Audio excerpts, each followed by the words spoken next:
ये शंकर भगवान की जय हो। तो आज सभी को बहुत ही सुंदर महादेव बाबा का श्रावण स्पेशल भजन लेकर आए हैं और आप सभी से आशा करते हूँ कि आप सभी को भजन बहुत ही पसंद आएगा। वो भी हमारी सुषमा जी की ढोलक पर चारों बहनों की आवाज में होगा, बहुत ही सुंदर गा रहा है। और ये भजन आपका जाना पहचाना है तो बड़ा ही सुंदर भजन सुनते हैं।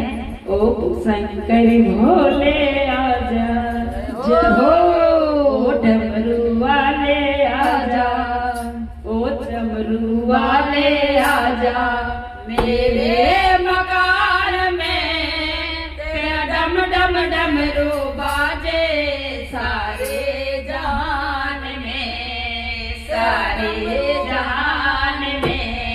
हो शंकर भोले आजा, हो जटाधारी आजा, मेरे मकान में तेरा डम डम डमरू बाजे सारे जहान में, सारे जहान में। हो शंकर भोले आजा, हो जटाधारी आजा, हो मकान में तेरा डम डम डमरू बाजे सारे जहान में, डम डम डमरू बाजे सारे जहान में। हो शंकर भोले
मिलाए